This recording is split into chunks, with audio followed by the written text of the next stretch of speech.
منګل وایي د شراب او چرګو غلا د پرېښودو باوجود کابلۍ ښځې راسره واده ونه کړ. مشهور افغان سندرغاړی منګل وایي له 7 کلونو راهیسې د شرابو، بیرو او نورو نشهیي توکو استعمال بس کړی. هغه دا څرګندونې پر یوټیوب، ټولنیزې شبکې او خپره شوې ویډیویي مرکه کې کړي دي. منګل پر نشو پښیمانه دی او وایي له خدای غواړي چې ویې بخي. د ده په وینا د نشو له پرېښودو سره صحت هم ښه دی او ناروغي له وجوده وتلې ده. د دې ترڅنګ دی زیاتوي نشه د انسان شخصیت خرابوي، هیڅوک یې باید ونه کړي. منګل چې کلونه یې له نغمې سره د ګډ ژوند پر جلا کېدو اړوي، وایي په بلې ښځې پسې ګرځي څو ګډ ژوند ورسره پیل کړي. د ده په وینا د سړي لپاره محرم ښه وي ځکه یې د بلې ښځې لټه پیل کړې ده. د منګل په خبره خپله چاته د ګډ ژوند په بلنه ورکولو شرمیږي او نور ورسره په ربارۍ کې مرسته نه ده کړې. د کابلۍ ښځې انکار. په دې مرکه کې منګل وایي چې یوه کابلۍ ښځه پیدا او د واده هوکړه ورسره کړې وه، خو د ده د غریبۍ له وجې له هوکړې په شا شوه. ده په مرکه کې ونه ویل چې دا ښځه څوک وه او چیرته وه او څنګه یې پیدا کړه، خو ویې ویل چې د امریکا ټیکټ یې ورته وکړ او خپل کور ته یې وبلله. د منګل په خبره له ښځې وپوښتل چې مهر یې څومره دی چې ملا وغواړي او نکاح ورسره وکړي. خو دی وایي چې ښځې په چل باندې بانک ته بوتله څو د ده د اکاونټ په وضعیت باندې پوه شي. منګل زیاتوي بانک ته لاړو، زما په اکاونټ کې $24 چې 20 مې واخیستل او 4 نور پکې پاتې شو.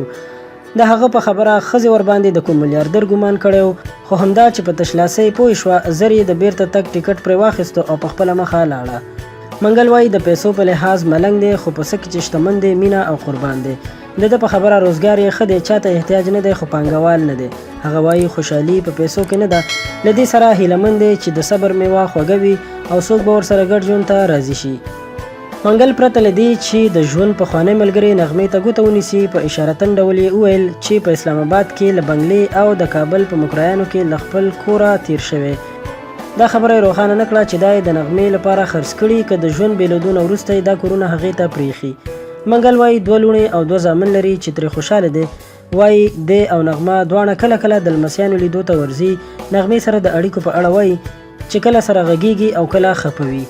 په دې مرکه کې منګل د خپل ماشومتوب کیسه هم کوي او وایي چې د 3 نورو ملګرو په ملتیا یې په کلي کې چرګان پټول.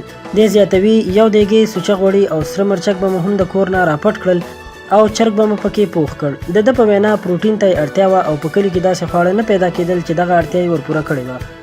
وایي دا غلا به یې اونۍ کې 1 ځل کوله او کله به یې د خپلو کورونو چرګان هم پټول.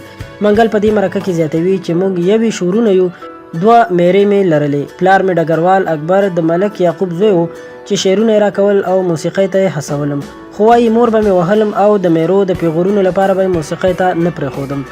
دوستانو دا و د منګل د نوې مرکې په اړه معلومات چې تاسو سره مو شریک کړل. مهرباني وکړئ دا ویډیو در سره لایک کړئ او که تر اوسه مو زموږ چینل نوي سبسکرایب کړئ نو حتما یې در سره سبسکرایب کړئ. تر بلې ویډیو درنه اجازت غواړم. د الله په امان.